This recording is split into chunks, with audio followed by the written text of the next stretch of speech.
Another day, another coffee, and in today's video I'm gonna go ahead and give you an insight into how I created this quirky little animation here, specifically how we create these sort of pipe bulging animations and how to animate along paths. So if you're interested in learning something new today, start up Blender, follow along with me, and let's jump on into the video.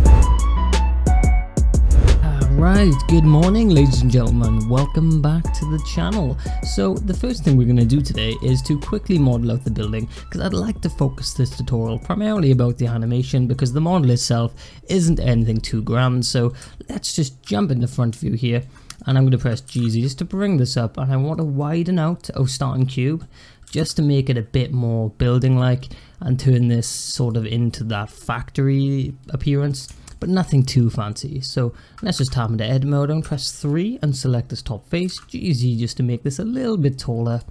And then we're going to do Control R, scroll our mouse wheel up once, left click, right click, and then with those loops selected, just do S and Z to scale this down a little bit. And then I'm going to press 3 to select faces again, select this front face, E to extrude this out.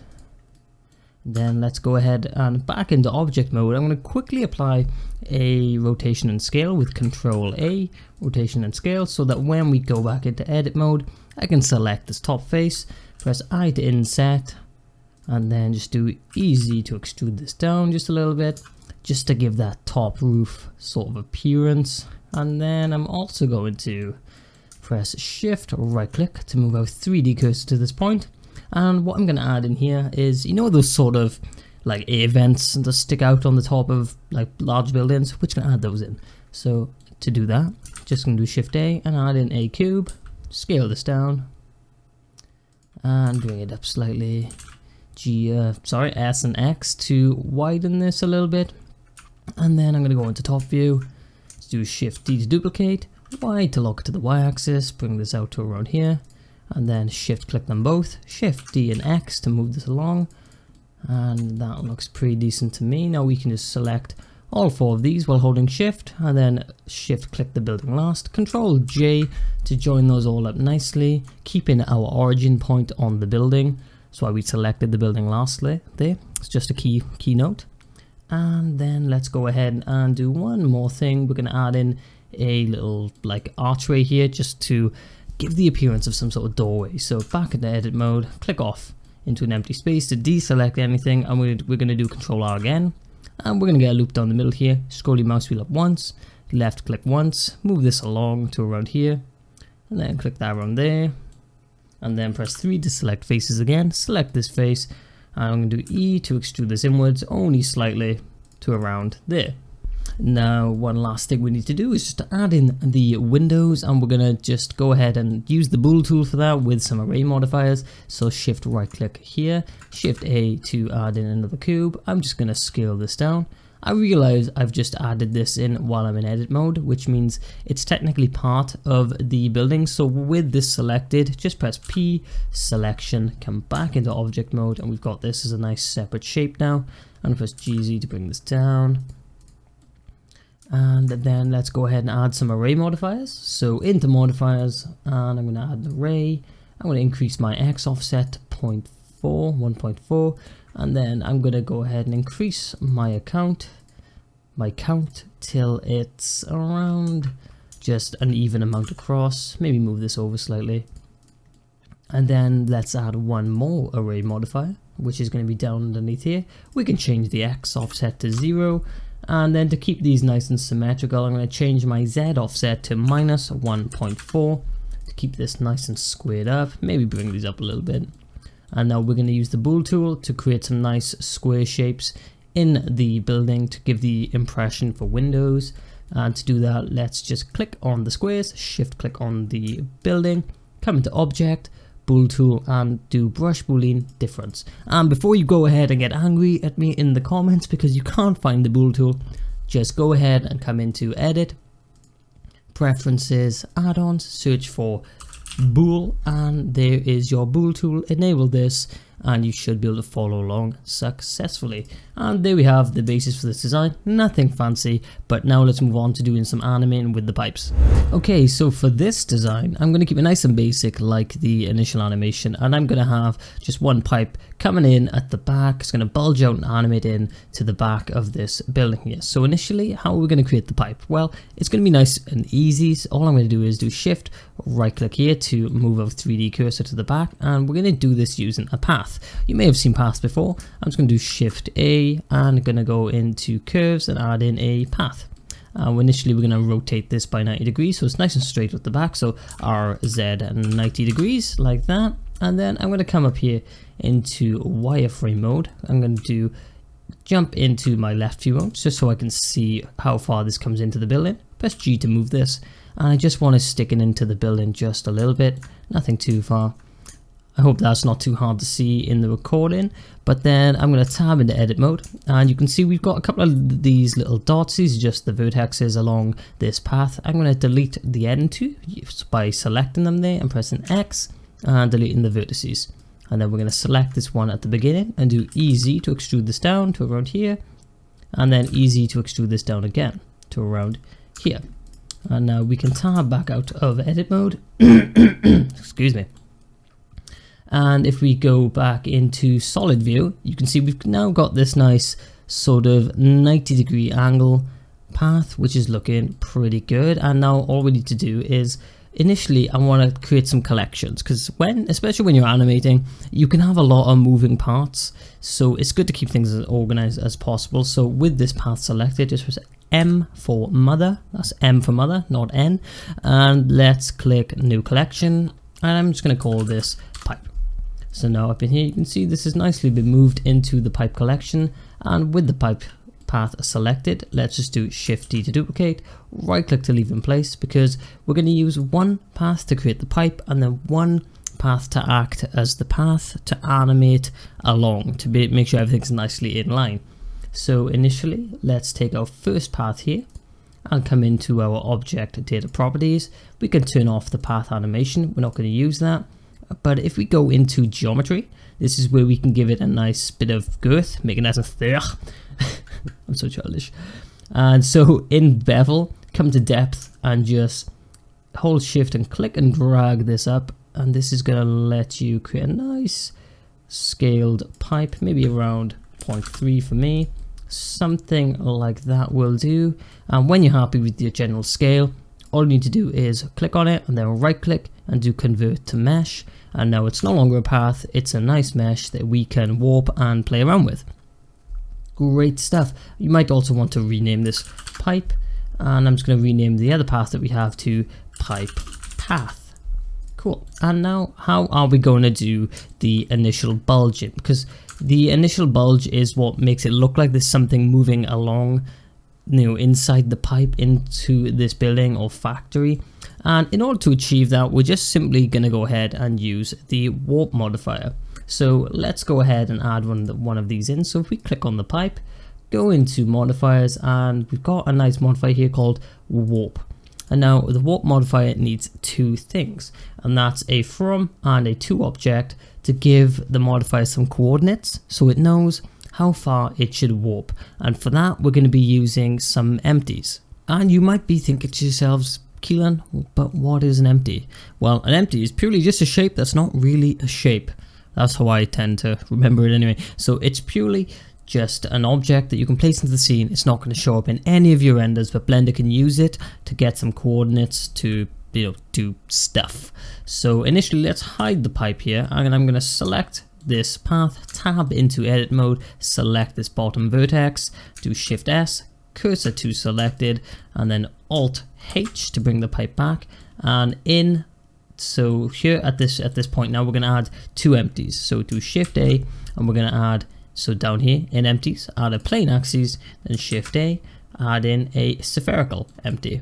And these are going to be the two empties that we use to give the coordinates to the warp modifier. So initially we're going to rename these. I'm just going to rename the axis one to base and the spherical one to top. And what we're going to do is, with the pipe selected, come into the warp modifier, click the From selection tool and click on the base, and then click the To selection tool and click the top. And you're not going to see anything initially, probably a little bit underwhelming, but if we click on the spherical empty and press S to scale, you can see now that we do get this warping in the pipe. How cool is that, eh? Blah, blah, blah. So but from here, just bring it out just a little bit, and then if we come back into our pipe, now we can see the warp modifier taking effect. So if I increase the strength maybe to around 4 and reduce my radius to around 0.5, we can see this having a nice little subtle bulge on the pipe to make it look like something is going to be passing through. And if I select both of these empties and do GZ just to move this up, you can see now that we can do some cool animating and play around with this. I'm just going to do Control Z to reset this back to where I had it. But how do we then move this nicely along the path? Well, to do that, we're going to use an object constraint, and it's just going to be the follow path constraint. So initially, if I just hide the pipe, and something that's quite important here is resetting the location variables on both of your empties here. So initially I'm just going to select them both, and we're going to do Control A and apply the location. This is going to nicely reset your location variables for both of these, and then from here I'm going to select the base, shift select the spherical empty, Control P, and do object keep transform. And now we're going to select the sphere empty, and in this little section over here we've got the object constraint properties. In here we're going to add the follow path constraint, and then we do need to give it a target, so click the selection tool, select our object pipe path, and now this is nicely constrained to this path. But how do we animate along this path, you might be saying? Well, if we come into our pipe constraint here, or follow path constraint, you want to enable the fixed position, and now what this is going to do, it's going to make so that the 0 value correlates with the start of the path, and if I drag this along all the way to 1, this correlates with the end of the path. So using some keyframes, we can do some funky little animations now. And if I press Alt H to bring the pipe back and play around with this, now we get this cool little animation effect. How cool is that, right? You know, I thought that, well, at least I thought it was quite cool. Right, now let me just have a quick breather and a quick sip of the coffee, because I never noticed how easy it is to forget to breathe when you're recording these sort of things. So if you're following along, don't forget to breathe, okay? And have a drink. Quick break. We take a break now.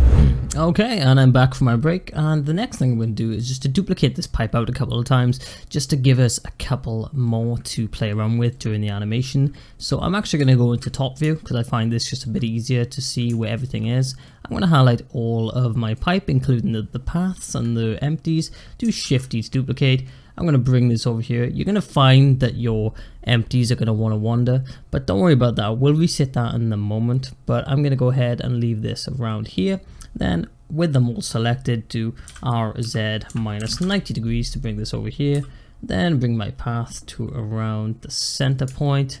Then I'm just going to go ahead and select my empties. Alt G to reset those locations. That's looking pretty good. And lastly, I think I want one more pipe on the back, so Shift D, X to lock this to the X axis to around here, and then Alt G to go ahead and reset that location again. And now we've got a nice pipe in, pipe out sort of thing that we can play around with and do some animating. And I want to add in a isometric camera. I'm going to use a plugin for this, so I'm going to do Shift A, and I've got this Create IsoCam plugin. This isn't really necessary for this part, but I'll leave a link in the description below where you can download this plugin if you want. It's just going to let you add in some good isometric cameras that are prefigured for that sort of perspective. I'm going to use the True IsoCam, and now you can see it's giving us this cool little angle. And if I come into my True IsoCam here, into my output properties, I'm going to initially change this to 1080 by 1080. It's a nice little ratio for your Instagram or the social media. And I think I'm also going to go ahead and jump into my camera properties here, change my orthographic scale so it's a bit more zoomed in, change my y-axis to bring it up, just to center this up nicely before we do a little bit of animating and get this thing good to go. And then let's do Shift S, cursor to world origin, Shift A, add in a plane. I'm going to scale this up just so it nicely covers the scene. Okay, that's looking pretty good. And before we do jump on into the animation window and add some animations and make this thing look all cool and pretty, let's just play around with our render settings. I'm also going to add in a HDRI. If you've never used these before, they're just really nice to add in because they let you generate some really nice lighting.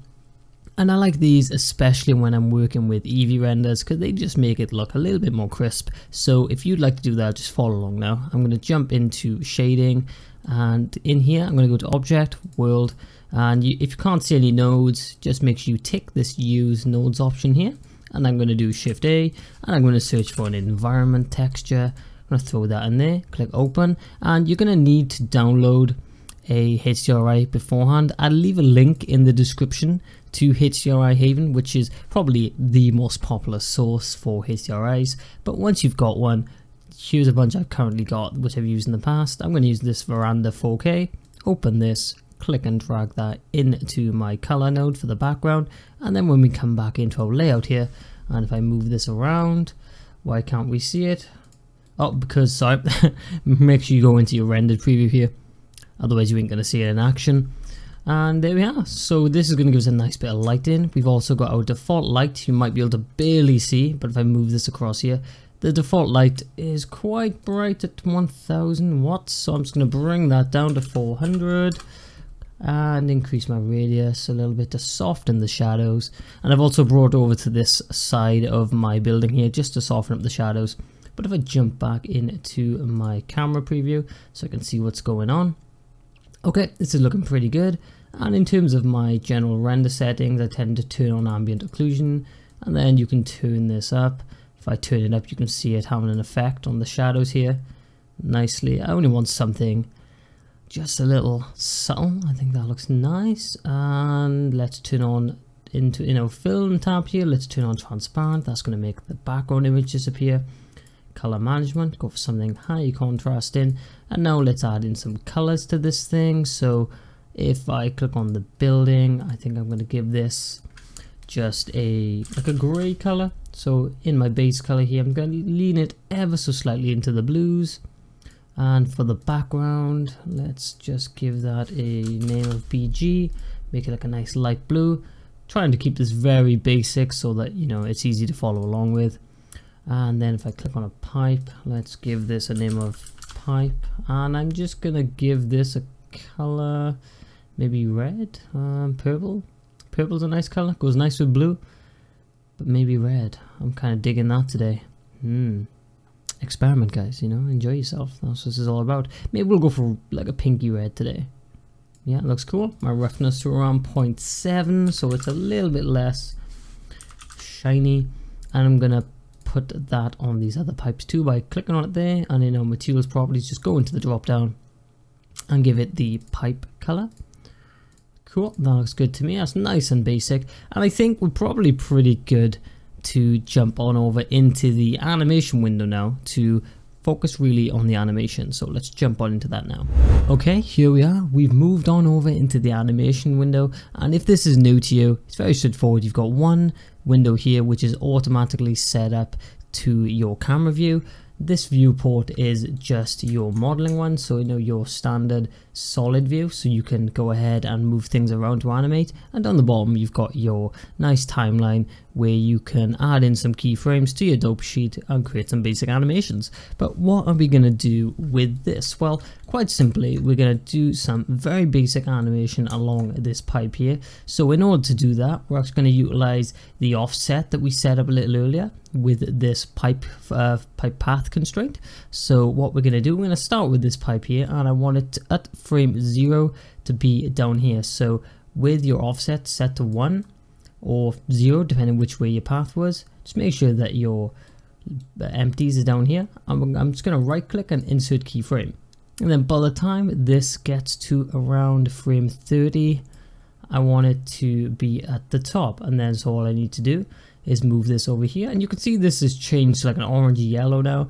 so it knows, okay, there's been a difference here. So you just right click, insert keyframe again, and it's as simple as that to create a very basic 1 second animation. and we only need to duplicate this sort of method across the other pipes. So I want this to go up and animate twice. So what I'm going to do is I want it to go up once, and then I want it to instantly on the next frame be back down the bottom to make it look like another something is coming in. So what we probably could do is just duplicate our first keyframe here by selecting this, Shift D to duplicate, and I'm just going to move it exactly one frame in front of the next one. And then I'm going to duplicate the frame behind, Shift D, and move this to frame 60. And now we should have two bulges that go inside this factory. 1 and 2. Beautiful. Just like that. And then what I also want to do to add that a little bit of extra detail is I also want the scale of the bulge to change throughout the animation. So at the beginning I want the strength.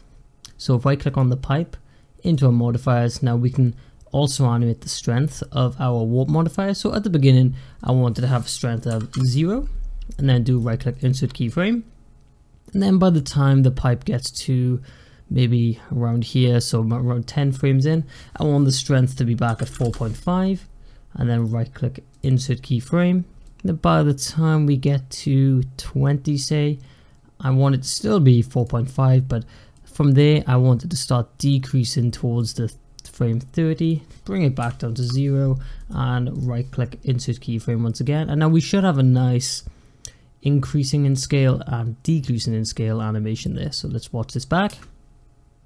Nice. So this has a nice little effect, but we'll also need to animate this twice because this bulge just does go around twice. So if I just duplicate these, so Shift D, bring these one frame in front, and let's see how this looks. Beautiful. That's exactly what I'm looking for. And all you need to do really is replicate this sort of method across all 3 of the other pipes, and you can get a nice bulging pipe animation within these little quirky little animation graphics. So I'm going to go ahead and skip into the other 3 pipes and animate those, and then we'll come back to finish the render. Okay, so this is what I came up with in the end. I created a little bit of a sequence in some pumping of these pipes, just something to look a little bit quirky. So whatever you came up with, I'm sure it's going to look great, so I can't wait to see it. Now all that's left for us to do really is to go ahead and render this out. So what I'm going to do is I'm going to jump into my output properties, change my frame rate to 30. You can keep yours at 24 frames if you like. It's just going to take a little bit longer the more frames you have, but I'm happy with 30, and because we're rendering an Eevee, it's not really going to take too long. And some general settings I use, so you can change your output folder here that's where you're going to save it to. File format, I'm going to use movie, and we're going to use FMPEG video. That's like MP4 and such, you might be familiar. Encoding, Matroska is fine, or you can just go for MP4. That's the one I usually go for. And video encoding, codec H.264 is fine. Output quality, I'm going to go for perceptually lossless, but if you want it to be much quicker, feel free to use something like medium.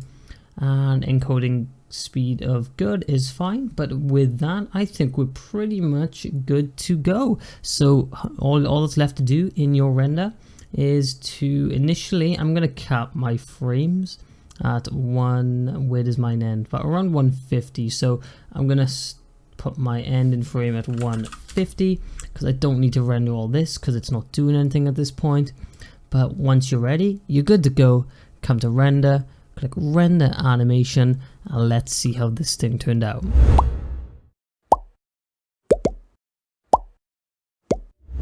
And that's gonna just about do it for today's tutorial. If you did enjoy, a like and sub is very much appreciated. And if you enjoy the work that I do, consider joining my amazing Patreons in supporting this channel. The growth has been fantastic and you guys are amazing. But on that note, my name is Keelan. Enjoy the rest of your day and I'll catch you in the next one.